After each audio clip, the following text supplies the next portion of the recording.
Josias, o menino que reinou. E eu achei interessante essa lição, no momento que eu estava estudando.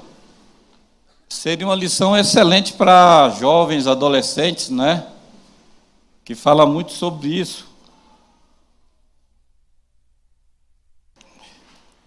E nesse momento, irmãos, nós vamos falar sobre Josias. Temos que falar antes um pouquinho como andava Israel, como andava a tribo de Judá.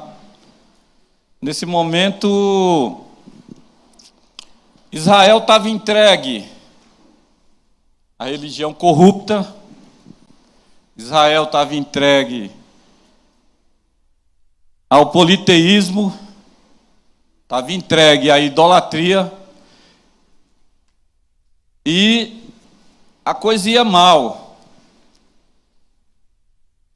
Josias, descendente de 2 outros reis, um mau e um trimal. Ele era descendente de 2 reis, que se fosse pela descendência dele, ele não se aproveitaria. Embora o rei trimal da história, no final da sua vida, ele tenha se convertido, ele tenha se restaurado. Então, esse Josias, que foi colocado no trono com 8 anos de idade, ele era neto de Manassés. E Manassés foi um reizinho, o cara foi ruim. O cara abandonou toda a religião, o caboclo abandonou tudo, introduziu e manteve coisas em Israel, os deuses, Aserá, Baal, os Baalins. A coisa com ele andava mal. Ele chegou a colocar dentro do templo de Deus uma coisa super pecaminosa, um falo. Um falo representa um órgão genital masculino. Eles adoravam tudo que não prestava. E esse avô dele, Manassés, era um rei sinistro. Mas, como eu disse, lá no final, Deus tratou com ele na dureza, porque quando a gente não vem pelo amor, a gente vem pela dor. E esse rapazinho foi tratado pela dor. No final de tudo, ele volta, muda muita coisa, mas já um pouco tarde. E aí entra o filho dele, Amon, que era pai de Josias. E Amon segue os passos do pai, os primeiros passos, e detona e continua a maldade, e continua fazendo tudo aquilo que não presta, tudo aquilo que abomina, que é abominável a Deus. Tudo aquilo que não se devia, e corrompe o povo, e cada um faz o que quer, e está tudo certo. Mas ele morre, né? Deus tira de lá e... Olha bem, o camarada era tão ruim que os próprios oficiais dele o exterminaram. Os próprios oficiais o mataram. O povo se vinga do rei, matando essas pessoas que o mataram, e coloca o filho de 8 anos no trono. Claro que com 8 anos ele era apenas uma figura, que o trono não podia ficar desocupado. Graças a Deus, ele tinha boas pessoas, bons conselheiros ao seu redor, porque começa a se restabelecer. 8 anos, aqueles conselheiros fazendo tudo. Então, graças a Deus, e nós vamos ver aqui mais à frente, que bom sermos cercados por boas pessoas.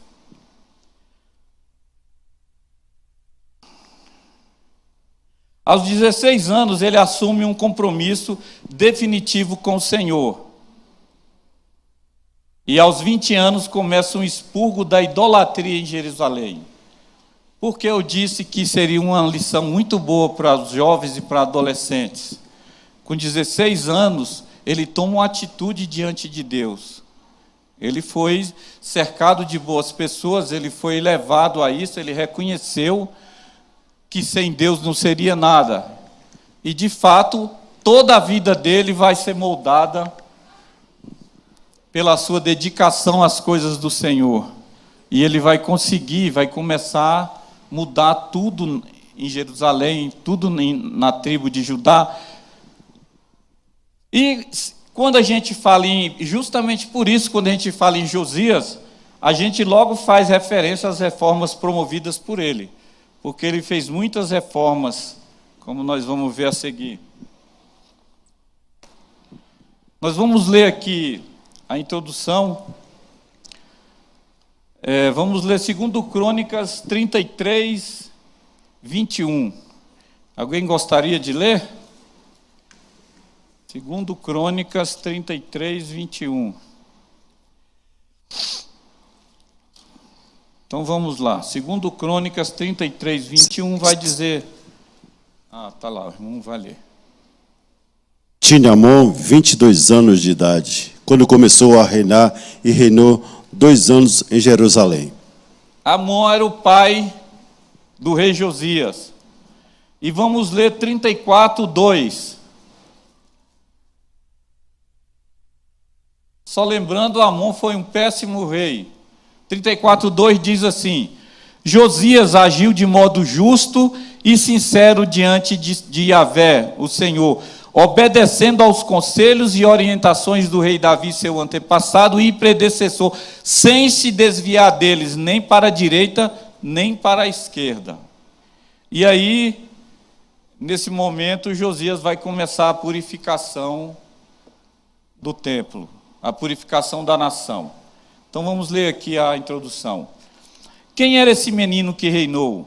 Josias era filho de Amon, neto de Manassés, e reinou sobre Judá de 639 a 609 a.C., 30 anos, portanto. Começou o seu reinado com 8 anos de idade, por um movimento popular que eliminou os assassinos de seu pai. Sua mãe chamava-se Gedida. Parece-nos que ela exerceu grande influência na formação do caráter e da personalidade do filho. Olha aqui que nós vemos para os pais aqui. Sim, nós temos que exercer influência sobre os nossos filhos, nós temos sim que trazê-los à escola dominical, nós temos que trazê-los aos cultos, nós temos que ensiná-los em casa, nós temos que orar com eles, nós temos que fazer o nosso culto do lar, nós temos sim que ser influentes. Por quê? Hoje ele não quer. Então não vai. Domingo que vem, hoje ele também não está querendo, não. Deixa aí, coitado. Isso não vai dar certo. Daqui a pouco ele está fazendo só o que ele quer e não adianta que passou o momento. Então temos que influenciar. O profeta Jeremias fala sobre uma calorosa apreciação sobre o reinado de Josias, quando ocupava o trono de Judá, o seu filho Joaquim. Reinarás tu só porque rivalizas com outro em cedro? Acaso teu pai não comeu e bebeu e não exercitou o juízo e a justiça? Por isso tudo lhe sucedeu bem. A morte de Josias se deu na famosa batalha de Megido, travada contra o rei do Egito. Uma batalha desnecessária, já que o rei Neco não visava guerrear contra Judá, e sim auxiliar os assírios na guerra com Arã. Purificação da nação. Vamos ler Crônicas 34, de 3 a 7. No 8º ano do seu reinado, sendo ainda bem jovem, Josias começou a buscar o Deus de Davi, seu pai e predecessor.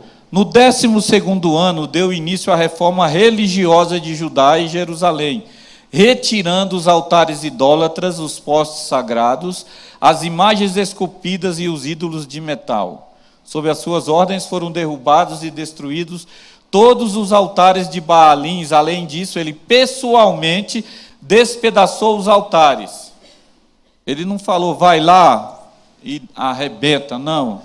Ele foi pessoalmente, ele era um servo do Senhor, ele queria cumprir tudo o que o Senhor mandava. Ele queria restaurar Jerusalém, ele queria restaurar Israel, a tribo de Judá. E ele foi pessoalmente e destroçou os altares para a queima de incenso a Deus Aserá, que ficava acima deles. Triturou e reduziu a pó todos os postes ídolos e as imagens de escultura e de fundição, e aspergiu sobre a sepultura dos que lhe tinham oferecido o sacrifício. Mandou queimar os ossos dos sacerdotes sobre os altares e purificou Judá e Jerusalém de toda a idolatria. Nas cidades da tribo de Manassés, Efraim, Simeão, até Naftali, em todas as ruínas ao redor delas. Passou derrubando e destruindo os altares e os postes sagrados. Esmagou todos os altares de incenso espalhados por Israel. E ao final dessa jornada retornou para Jerusalém. Está vendo, irmãos? Ele era disposto a restaurar. Ele queria restaurar Jerusalém, ele queria restaurar a fé do povo. Ele queria restaurar toda a grandeza que Deus colocou sobre aquele povo. Ele queria restaurar a unidade do povo com Deus. Ele queria que aquele pessoal, que aquele povo, o povo dele voltasse a crescer diante de Deus. Purificação da nação. Estava Josias com 16 anos quando começou o seu reinado efetivo. Você vê, hoje em dia, é difícil um jovem de 16 anos se concentrar bem em alguma coisa. Tem muitas coisas desviando a atenção do jovem, a nossa atenção. Tem muitas coisas que... Nós temos aqui o exemplo de um jovem que com 16 anos centralizou o que ele queria fazer, adorou a Deus e foi buscar o que ele queria. É difícil um jovem de 16 anos. Eu tive 16 anos e fazia parte da mocidade da igreja, e era difícil mesmo. Tinha a escola, eu vou para a igreja domingo. Não, vamos jogar bola, vamos não sei o quê. Embora meu pai fosse assim. Mas não podia dar uma folguinha, não. Se o meu pai aliviasse qualquer coisa, está meu irmão bem ali, sentado lá, que sabe disso. Se meu pai desse uma folguinha, é o Gesso, meu irmão. Se meu pai desse uma folguinha, não dava colher de chá, não. Então, tinha que arrochar mesmo. E Josias, com 16 anos, tomou para si aquela responsabilidade. Tá certo, era um rei, foi criado para isso, recebeu instrução, estudo da época. Como rei, ele tinha a sua responsabilidade com o povo e sabia disso. Mas a história conta para trás que a gente vê que não é por isso que ele... Para trás, o que a gente... Nas nossas lições, a gente vai ler sobre Jerusalém, a primeira frase. E tornou a pecar Jerusalém e abandonou o Deus de Israel. Aí entra uma pessoa, derruba tudo, resolve tudo. Está tudo bom, aquela pessoa morre e pecou Israel e diz... Não é isso, irmãos? Sobre Israel sempre foi isso. Mas sempre tinha alguém que Deus levantava para trazer de volta o compromisso daquele povo com Deus, para trazer de volta, inclusive, gente, que eles esqueciam o compromisso de Deus com eles, porque Deus falou: vocês serão o meu povo e eu serei o vosso Deus. E nós, será que a gente ia esquecer? Claro, né? Porque a gente vê lá o povo atravessar o Mar Vermelho e logo em seguida começa a reclamar de Deus e a gente pensa: rapaz, depois de ter visto tudo isso, depois de sair do Egito, atravessar o mar, ver o mar se abrir, uma nuvem aí cobrindo o tempo todo, uma nuvem de fogo à noite, e o pessoal ainda... Sim, a gente também faria isso, porque tem que estar revestido do poder de Deus. E outra coisa, não é de graça, sim. Deus não vai chegar em você e te transformar. Ele pode? Pode, mas você tem que querer. Nós temos que querer, porque senão não precisava da gente aqui, nem de Deus. Deus já colocava a gente aqui igual uns robôs, pronto, começava todo mundo a adorar a Deus, mas não é isso. Nós temos que querer adorar a Deus, nós temos que buscar adorar a Deus. Amém? E Josias, com 16 anos, começou o seu reinado efetivo. Antes ele era apenas um símbolo, como eu falei, quando tinha 8 anos, precisava de alguém no trono. Mas no 12º ano começou a purificar Judá e Jerusalém, derrubou os altares de Balaíns, despedaçou os altares de incenso, como nós já lemos. Aí, irmãos, eu faço uma pergunta. Cada um responda na sua própria mente. Será que nós já derrubamos todos os altares de Balaíns na nossa vida? Será que nós já deixamos para trás tudo que pode nos atrapalhar a alcançar o trono da glória? Então, os ossos do sacerdote queimou e jogou sobre os seus altares. O jovem rei, naturalmente cercado por homens de profunda experiência religiosa e política, fez varrer do seu território os cultos idólatras e pagãos, representados especialmente nos postes ídolos e nos altares de Baalins. O que eu acho aqui nessa frase, aqui nesse parágrafo aqui, simplesmente fantástico, e nós vamos, cercado por homens de profunda experiência religiosa e política, viu? É importante demais a gente estar cercado dessas pessoas. Irmãos, eu não quero desmerecer nada, mas vamos supor, nós estamos cercados aqui de irmãos, de pastores, de músicos louvando a Deus, de louvores, de oração, de jejum, de ir para a casa do Senhor. Aí, de repente, fala, não, vamos dar uma pausa aí. Aí você começa a se cercar de, domingo eu vou para o clube, no outro domingo eu vou jogar uma bola, vou sair com os amigos. Não, depois eu vou. Vai dar problema. Nós temos que nos cercar de coisa boa. Nós temos que nos cercar, no nosso caso, de coisas da igreja, de Deus. Nós temos que ler a Bíblia, nós temos que orar, nós temos que jejuar. Amém, irmãos? E eu vou dar o exemplo aqui de quem se cercou de pessoas ruins também. Porque tem os que se cercaram de pessoas boas, mas tem os que se cercaram de pessoas ruins. E nós vamos ler aqui, é bem conhecido, mas nós vamos ler aqui, 1 Reis 12. Nós vamos ler 1 Reis 12, versículo, alguns pulando, versículo 3, vou ler versículo 3. De onde mandaram chamá-lo Jeroboão e toda a comunidade de Israel vieram e pleitearam junto a Roboão. Pulando para o 4. Teu pai tornou pesado o nosso jugo. Agora alivia a dura servidão e a pesada canga que teu pai nos impôs, e nós te serviremos de bom grado. O 6. O rei Roboão consultou os anciãos conselheiros que haviam auxiliado seu pai. São as pessoas boas. Salomão durante sua vida, e questionou: que me aconselhas a responder a esse povo? Pois eles deram o bom conselho.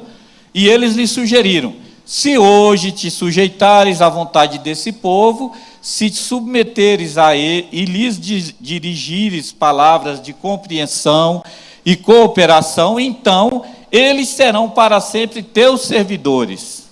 As pessoas boas, né? Mas aí, irmãos, o rei era um jovem também, e tinha os amigos dele também jovens, que ele trouxe com ele, porque cresceram junto e tal. Prontamente os jovens que haviam sido educados e crescido com ele afirmaram. Foi pedir, né? Eis o que dirás a este povo que te reclamou: teu pai tornou pesado o nosso jugo, mas tu podes aliviar o nosso fardo. Ora, eis que deves responder: meu dedo mínimo é mais grosso do que a cintura do meu pai. São as más pessoas, porque os irmãos sabem o que vai acontecer aí. O reino vai ser separado. Então, nós temos que estar cercados de boas pessoas, de pessoas que nos levem para cima, pessoas que nos indiquem o caminho. Será que estamos com o nosso coração totalmente purificado, livre de todo tipo de idolatria que desagrada a Deus? Qualquer coisa você pode idolatrar. Você pode idolatrar um chaveiro, uma chave, um carro, uma pessoa, um tênis. É uma parte muito melindrosa e perigosa. Então, nós temos que estar buscando a Deus para nos livrarmos sempre dessa possível idolatria. A gente pode... eu sou crente. Não, comigo... Irmãos, sim, com qualquer um de nós pode acontecer. Alguém quer falar alguma coisa, irmãos? Até aqui? Interessante, eu cheguei aqui na igreja hoje, comentei com o irmão, comentei com o pastor, que toda vez que é para a gente estar do lado de cá, ali em cima, a gente treme, a gente sente E durante o louvor, desabei a chorar aqui na frente, que eu tive que dar uma saidinha, porque o Espírito Santo toca nas pessoas. Você vem à escola dominical, o Espírito Santo te trouxe para a escola dominical. Ele faz com que a gente fale o que Ele quer e você ouça também, de acordo com o que Ele quer. A restauração do templo. Vamos ler 2 Crônicas 34.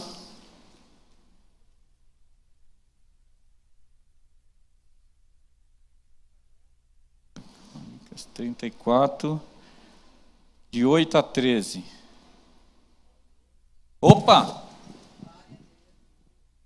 No 18º ano de seu reinado, havendo já purificado a terra e a casa, ele enviou Safã, filho de Azalias, Maazéias, o governador da cidade, e Joá, filho de Joacás, o cronista, para repararem a casa do Senhor, seu Deus.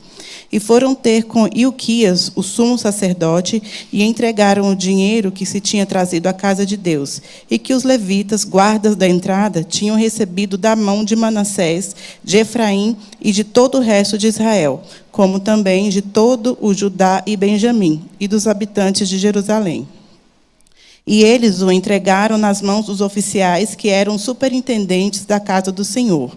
Estes o deram aos que faziam a obra e que trabalhavam na casa do Senhor para consertarem e repararem a casa. Até qual? 13. 13. Deram-no aos carpinteiros e aos edificadores, a fim de comprarem pedras lavradas e madeiras para as junturas e para servirem de vigas para as casas que os reis de Judá tinham destruído. E os homens trabalhavam fielmente na obra, e os superintendentes sobre eles eram Jaate e Obadias, levitas, dos filhos de Merari, como também Zacarias e Mesulão, dos filhos dos coatitas, para adiantarem a obra, e todos os levitas que eram entendidos em instrumentos de música. Estavam sobre os carregadores e dirigiam todos os que trabalhavam em qualquer sorte de serviço. Também, dentre os levitas, eram os escrivães, os oficiais e os porteiros. Obrigado. Irmãos, é interessante a gente falar aqui também o seguinte: eles foram restaurar o templo, precisava de muito dinheiro, não é? E começaram a ter arrecadação e muito dinheiro, e muito a grana mesmo. E o interessante, irmãos, que eles chamaram o pessoal que ia trabalhar e deram o dinheiro. Está aqui, ó. Vai lá e faz. Eu tenho que passar um recibo. Não, vai lá e faz. Você vai pôr o fiscal lá para saber quanto eu... Vai lá e faz. Ninguém pediu recibo, ninguém ficou em cima, e a Bíblia diz que eles trabalharam e fizeram, e o dinheiro serviu para o trabalho da casa de Deus. Aí você chama um profissional, não vou citar, mas você chama um profissional para fazer alguma coisa na sua casa, já adianta metade, o cabo vai-se embora. É pouco. Lá na minha casa as coisas que tem que arrumar são muitas, mas a gente arruma logo as mais baratas. E o cabo vai embora. Aqui mexeram com muita grana. Eles foram trabalhar, foram chamados para fazer a restauração do templo, e todos se imbuíram desse serviço, e todos se imbuíram desse espírito, e todos queriam ajudar, e todos queriam a casa de Deus erguida, para o louvor da glória de Deus. Como o templo sempre fez parte da vida religiosa e política dos hebreus, o segundo passo no reinado de Josias foi a restauração da casa de Deus, a casa do Senhor, seu Deus. Essa casa era essencial para a unidade da nação. O trabalho da restauração do templo obedeceu 3 fases: a arrecadação de recursos, compra de material e execução da obra. O que eu quero? Nesse ponto aqui, irmãos, eu quero falar aqui. Essas pessoas, a tribo Judá estava espalhada, Jerusalém, Israel, todo mundo pecando, e ninguém fazia, estava uma bagunça.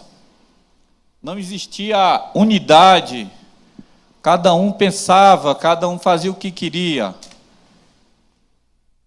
segundo a religião.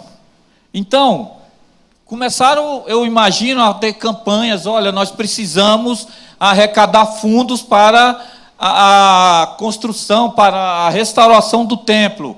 E as pessoas começaram a trabalhar umas com as outras. Didi, como é que nós vamos fazer? Vamos vender, vamos. Pastor, o que eu faço? Aí começou a chegar e juntar, e conversar, e se aproximar, e começar a ter unidade, começaram a pensar igual. E aí começaram a querer ficar juntos. E temos que arrecadar, vamos arrecadar, e começou aquele trabalho, e movimentou todo mundo. Movimentou quem senta nessa primeira cadeira, quem senta na última, quem fica em pé. Todo mundo foi... E as pessoas começaram a lembrar do templo, a lembrar da restauração. E começaram, agora o dinheiro chegou, agora nós temos que comprar. Então vamos procurar, vamos lá. Começou aquele movimento. Isso foi dando unidade ao povo. O povo foi se chegando. Antes eram vários grupos espalhados, cada um no seu Deus, na sua, sabe? Agora não. Está tendo uma unidade, estão se achegando. E vamos para a execução da obra. E eu me lembro agora, eu até anotei aqui, eu ia dar um exemplo, de azul aqui, da Igreja Batista Monte Oreb, aonde eu comecei, aonde nós trabalhamos numa obra, mas não vou falar disso porque eu tenho um exemplo quentinho. Estamos aqui um belo dia, recebemos alguns irmãos de outra igreja. Naquele momento eram dois grupos, um da igreja local e outro grupo que chegou.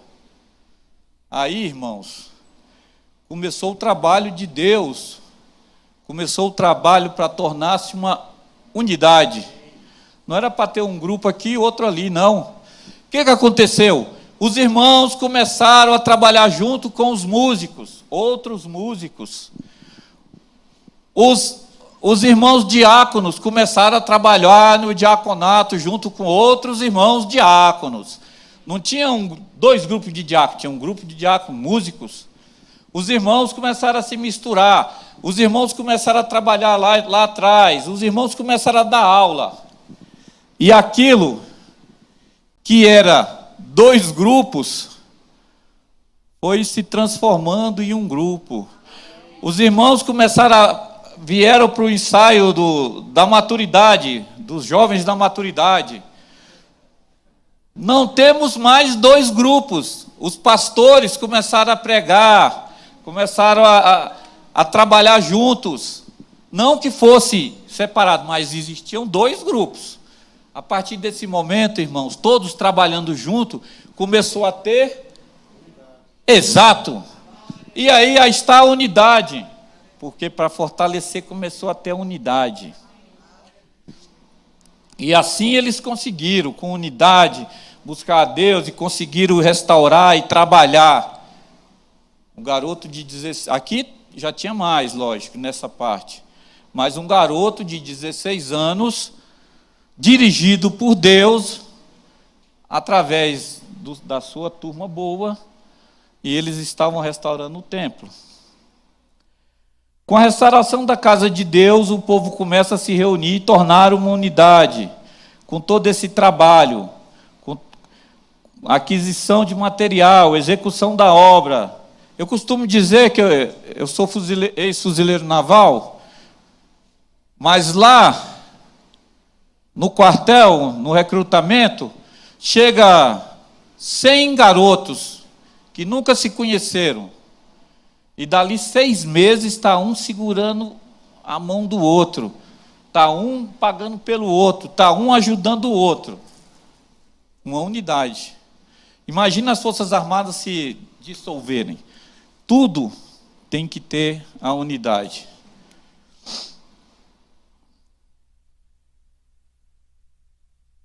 A minha pergunta, eu já até respondi. Temos trabalhado em torno da unidade no nosso lar? Estamos com a nossa família restaurando o nosso templo?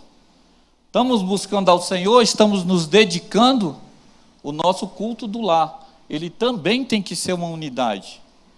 À medida que a nossa família é unidade, quando nós chegarmos aqui e encontrarmos com outras famílias que também são uma unidade nesse aspecto, nós nos tornaremos, como estamos nos tornando, uma unidade e crescendo na presença de Deus, trabalhando, dando aula, cantando.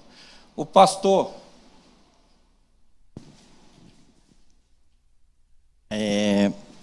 Uma coisa que a gente observa nessa lição, e o que nós temos que trazer tanto para a igreja, quanto para a nossa vida, nossas vidas, né, em particular, a gente observa muito o que aconteceu na história de Israel, foi a questão dos chamados ciclos, né? Períodos de tempo em que isso vai mudando, vai gerando ciclos. E a gente vê assim, na história de Israel, há momentos que a nação se voltava para o Senhor, Deus trazia a restauração, daqui a pouco, com o passar do tempo, esquecia, perdia o foco, perdia o propósito, se desviava, e, enfim, isso aí foi um ciclo que durou talvez centenas de anos na história de Israel. A história da igreja, tanto a história da igreja de Deus, como a igreja brasileira em si, ela também está carregada disso, carregada de ciclos. Eu assim não sou tão das antigas, mas eu estou na igreja desde praticamente meu nascimento. E eu já vivenciei vários ciclos da igreja.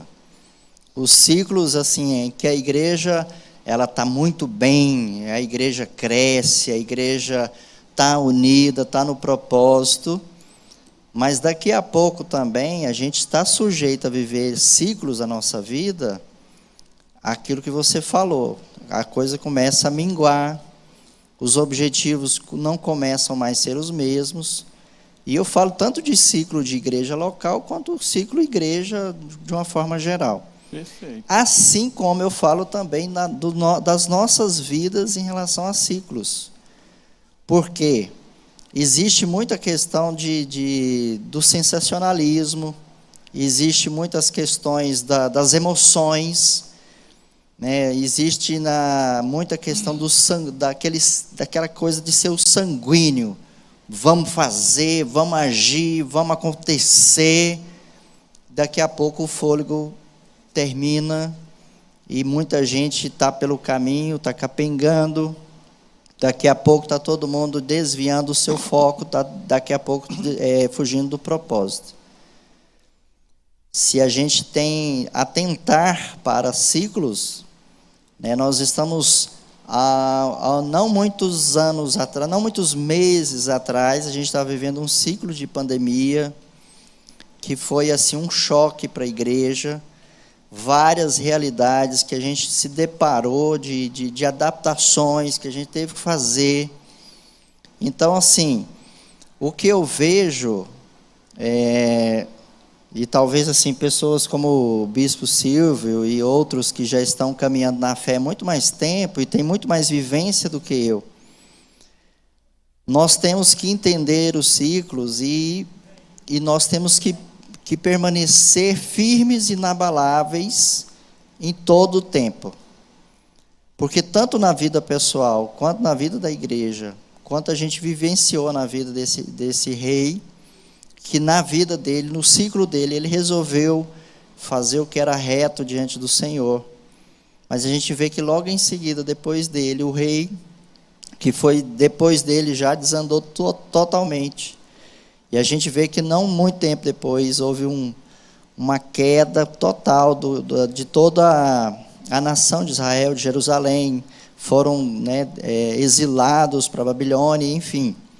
E Deus só não eliminou totalmente porque Deus, ao longo da história, tem tido misericórdia da nação, porque Ele fez uma aliança com aquele povo, e essa aliança ela não será rompida. Perfeitamente. Mas o que a gente tem que entender são ciclos.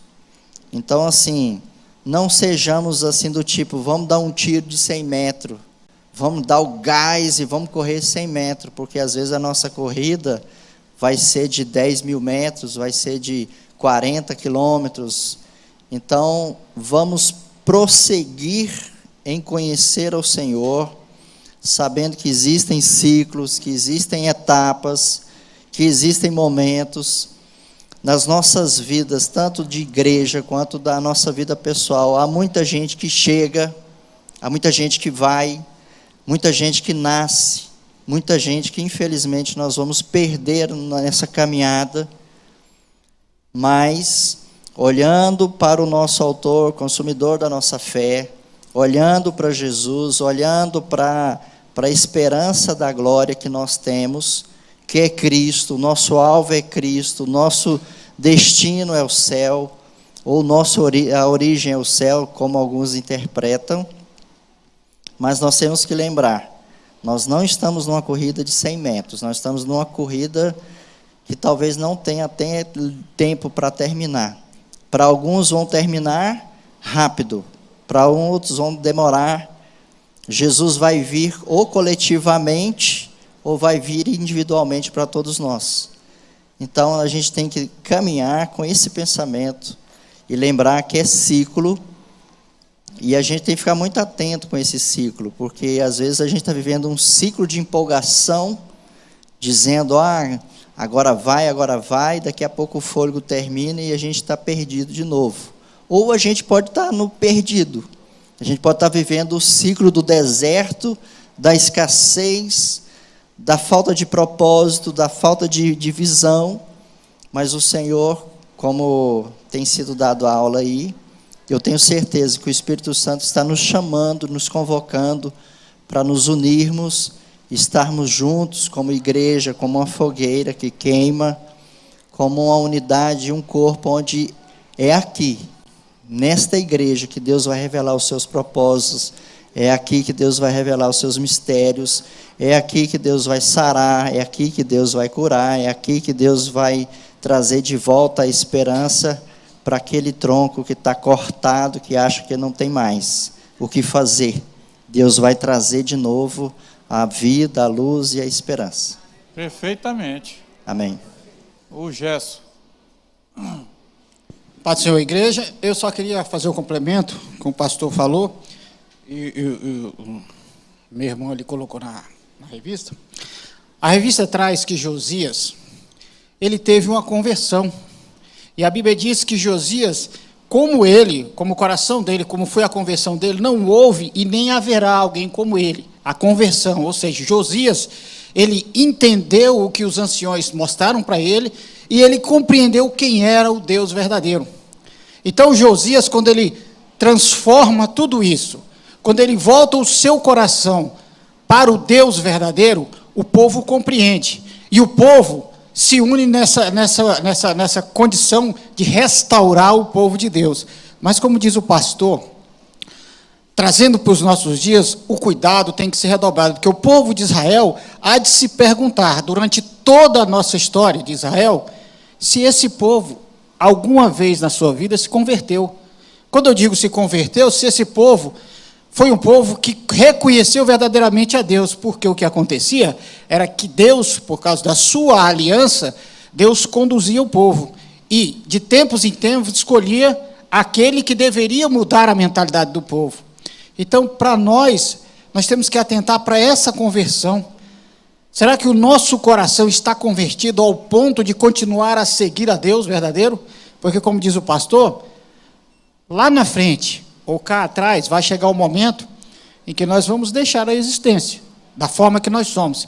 Se nós estivermos com a nossa conversão, nosso coração convertido à presença de Deus, para nós tudo é perdido. Então, há de se perguntar, esse povo, o que aconteceu com esse povo?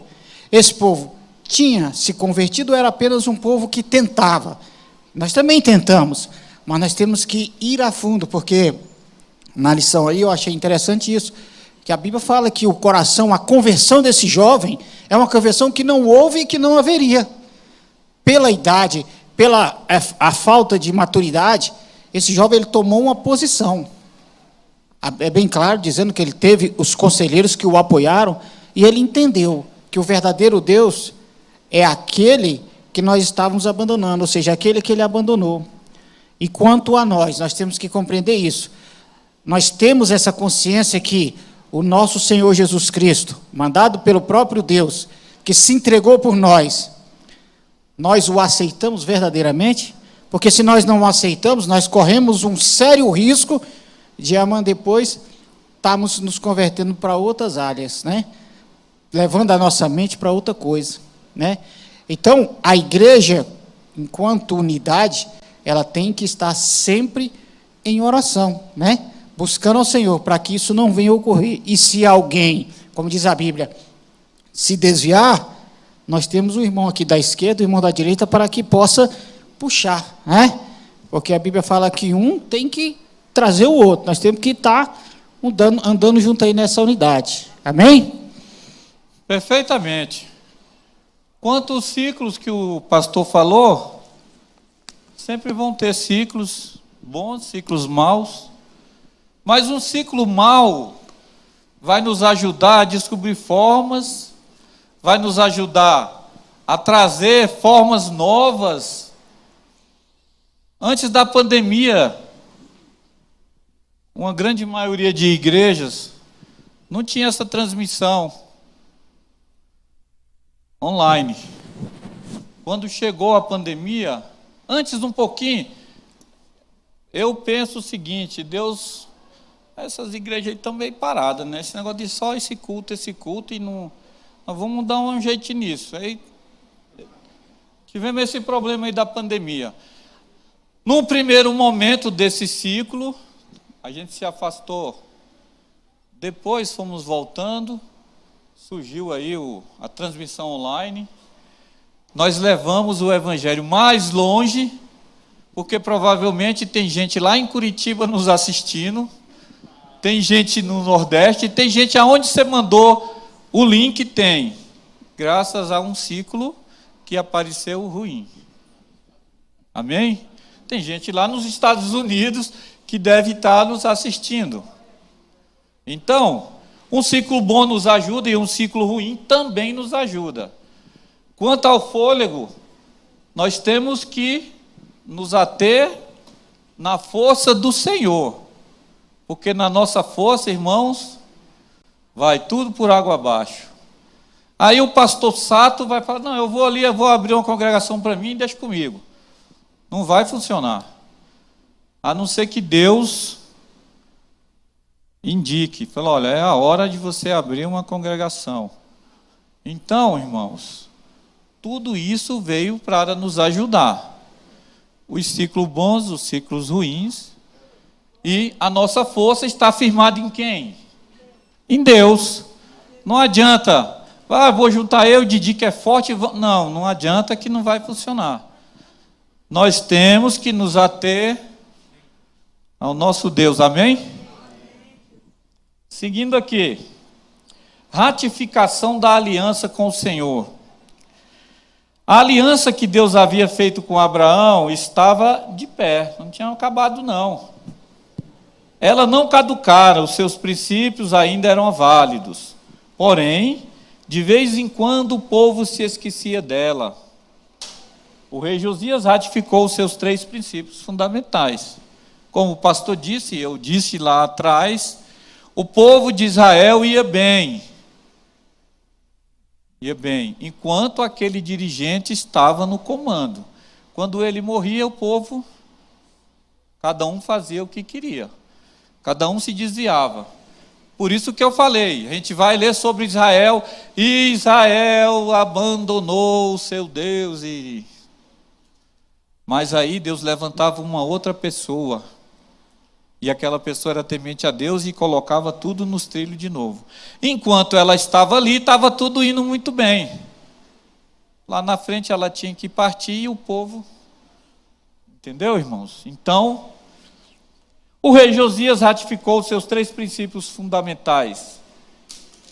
E nós temos que ter com Deus submissão, nós temos que ser submissos a Deus, nós temos que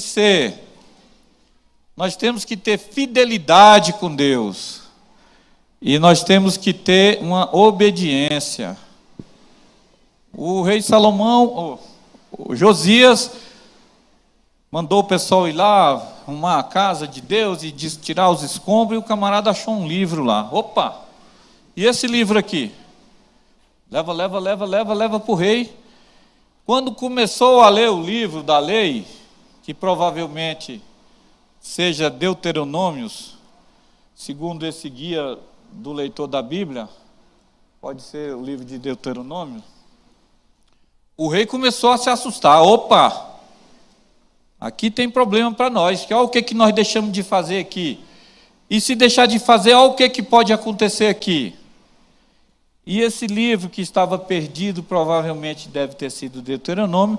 Josias fica assustado. E nós vamos ler aqui, em 2 Reis 22, 13. 2 Reis 22, 13. Ide consultai o Senhor por mim, pelo povo e por todo o Judá, acerca das palavras deste livro que foi achado. Porque grande é o furor de Yahvé, que se acendeu contra nós, porquanto nossos antepassados não obedeceram às palavras do livro, para cumprir tudo quanto está escrito a nosso respeito. E Josias, irmãos, ficou apavorado, mas ele não se escondeu, não.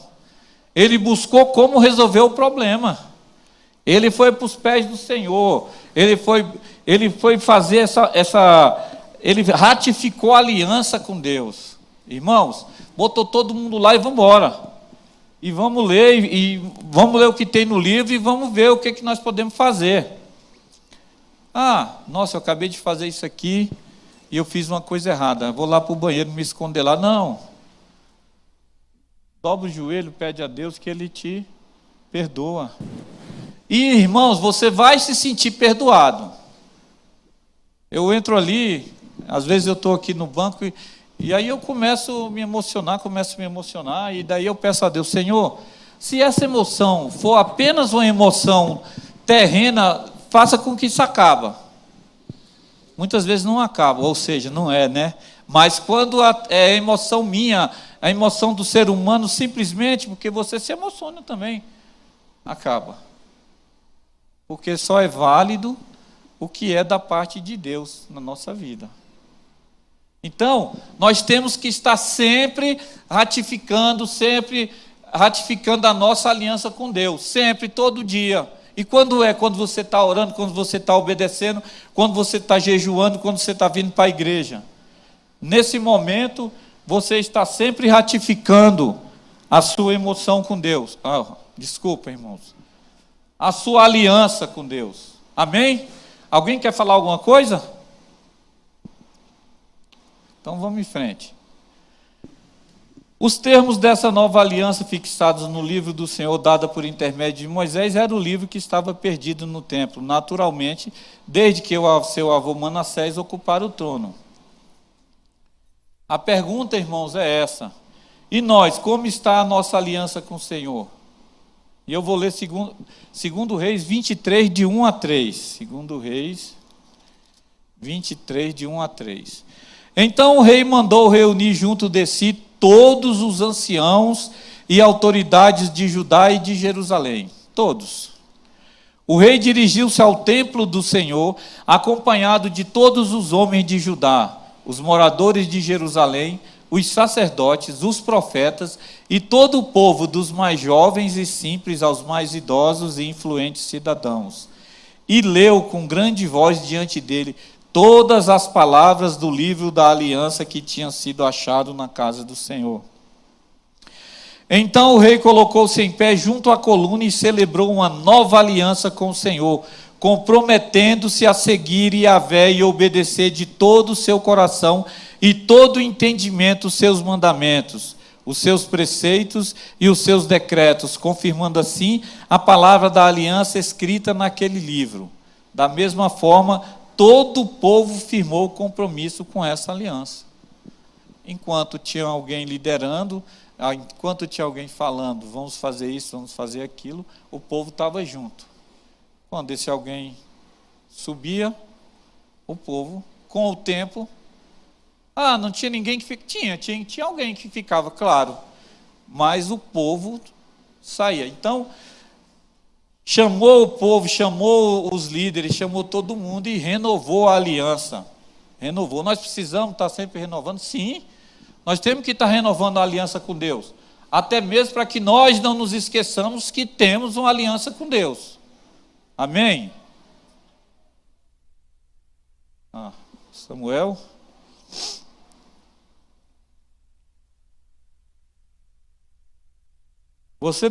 Aí o autor da revista pergunta: você tem submisso ao Senhor, fiel a Ele, zeloso por cumprir seus mandamentos?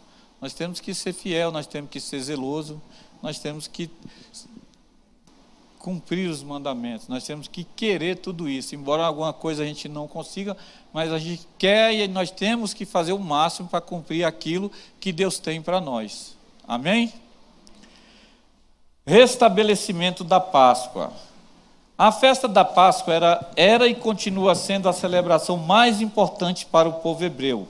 No contexto das Escrituras Sagradas, a Páscoa tem dois significados. O significado histórico: o povo saiu do Egito. A história conta isso. Que é a Páscoa. O povo saiu do Egito, teve a Páscoa. O significado teológico: eis o Cordeiro de Deus que tira o pecado do mundo. Eis o Cordeiro de Deus, irmãos, aplicado a Jesus e sua obra redentora. Jesus é o sacrifício perfeito e definitivo, providenciado por Deus para a expiação do pecado. E nós vamos ler em João 1:29.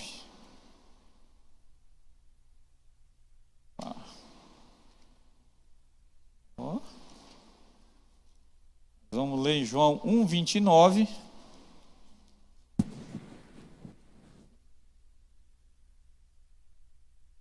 Lá está. No dia seguinte, João viu a Jesus que vinha caminhando em sua direção e disse: eis o Cordeiro de Deus que tira o pecado do mundo. Graças a Deus por esse Cordeiro. Que o pecado sempre foi, antes de Cristo,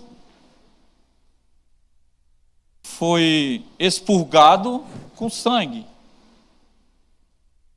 Estava pecando, pegava lá o cordeirinho, ou o que estava a seu alcance, que tinha a opção, levava lá no templo, através da morte, do sangue daquele animal, o sujeito era perdoado, o povo era perdoado. Quando chegou aqui o sacrifício perfeito e definitivo providenciado por Deus, acabou o pecado com o sangue. Por quê? Uma vez que Jesus foi crucificado, nós temos acesso ao Pai, nós temos acesso a Deus. E em nome dele, nós somos perdoados, nós temos o perdão dos nossos pecados. A qualquer momento, se não for da boca para fora, a qualquer momento. Se for da boca para fora, esse povo só me louva com os lábios.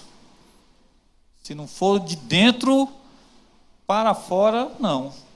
Mas se for de coração, se for perfeito diante de Deus, você é perdoado imediatamente. Haja visto lá na cruz, o sujeito está lá: você não é o Filho de Deus? Bora, desce aí e tira a gente daqui também. Rapaz, você não curou os outros e a gente aqui? O camarada olhou: meu amigo, nós estamos aqui porque temos que estar mesmo. Esse aqui é um inocente. Senhor, lembra de mim quando entrares no teu reino. Foi imediato: hoje ainda estarás comigo no paraíso. Pensa, eu acho que até as dores daquele camarada desapareceu. Porque só de eu falar aqui, eu já quase chorei, imagina o sujeito lá na hora. Então, Jesus é o sacrifício perfeito e definitivo, providenciado por Deus para a expiação do pecado.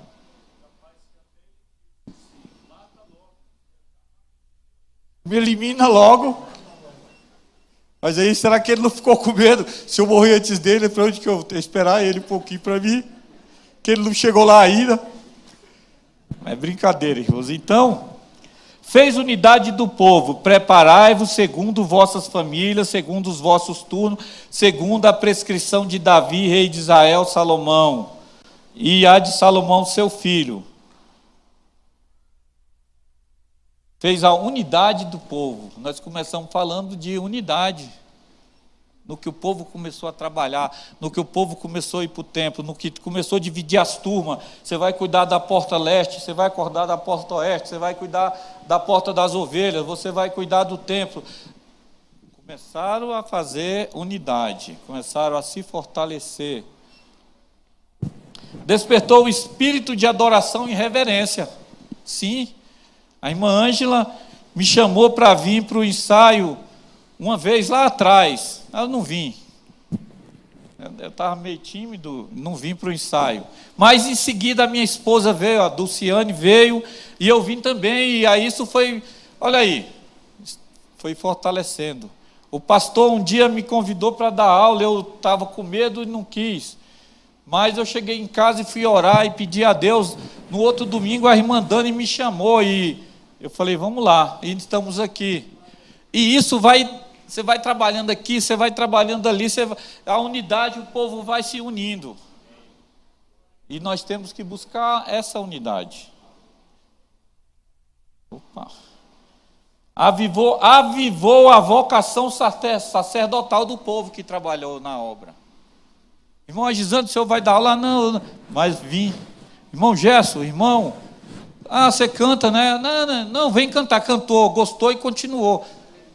Avivou a vocação sacerdotal de cada um. Ninguém aqui começou já cantando, pregando. Ninguém começou tocando, não. Teve um começo. E foi avivada essa vocação sacerdotal. Depois as prepararam para si, para o sacerdote, porque os sacerdotes, filhos de Arão, se ocuparam até a noite com o sacrifício dos holocaustos da gordura. Por isso é que os levitas prepararam para si, para os sacerdotes, porque o sacerdote estava lá, chegando animal, e eles botando para lá e fazendo, e cortando, era animal demais. Então precisava de ajuda. Os levitas foram arrumando para eles e para os outros. Enquanto trabalhava, é assim. Enquanto uns trabalham, outros ajudam, igual na construção que eu ia falar na obra. O povo trabalhando lá na construção, pondo tijolo, fazendo massa, carregando areia, as irmãs fazendo a comida para dar força para esses irmãos. Entende? Sem dúvida alguma, o restabelecimento da Páscoa no tempo de Josias foi o ponto alto do seu reinado. Aquela celebração foi, acima de tudo, uma celebração messiânica. E nós vamos ler aqui em 2 Crônicas.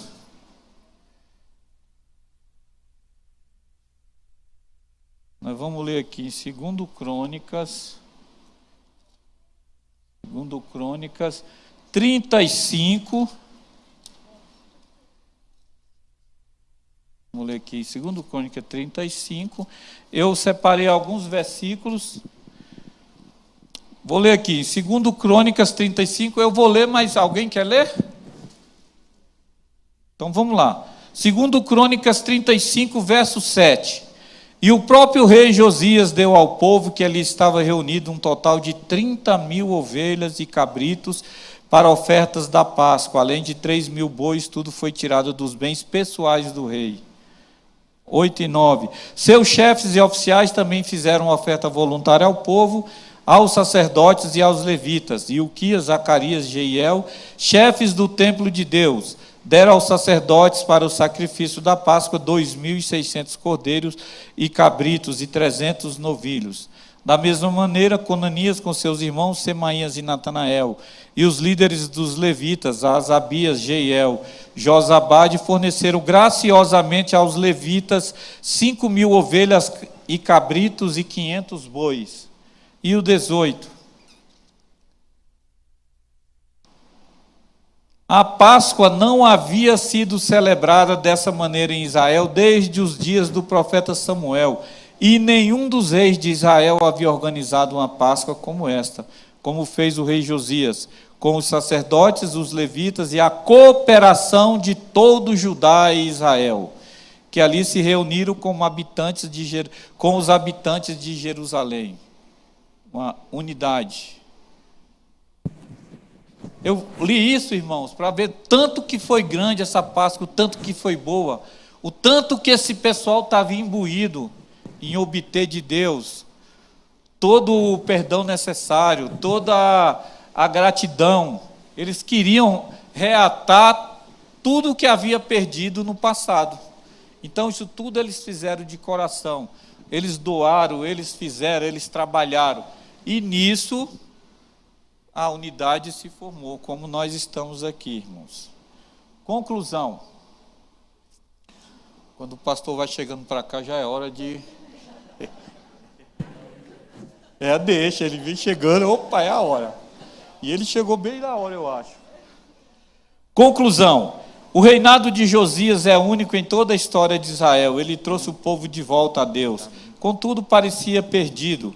Restabeleceu antigos compromissos, deu a devida importância ao culto ao Senhor e removeu tudo aquilo que desagradava a Deus. Entretanto, sua história certamente seria diferente se ele não tivesse dado um passo fundamental no início do seu reinado. Porque no 8º ano do seu reinado, sendo ainda moço, começou a buscar ao Deus de Davi, seu pai. Josias teve muitos conselheiros em seu reinado, bons, mas sua grande virtude foi reconhecer que precisava se voltar para Deus e conhecê-lo pessoalmente. Jó falou, eu conhecia de ouvir falar, não é? Mas agora... Conforme a Bíblia afirma, antes dele não houve rei que lhe fosse semelhante, que se convertesse ao Senhor de todo o seu coração e de toda a sua alma e de todas as suas forças, segundo toda a lei de Moisés. E depois dele nunca se levantou outro igual. Com Josias aprendemos que o grande segredo do sucesso está diretamente relacionado à nossa intimidade com Deus. Amém? Muito obrigado, Deus abençoe.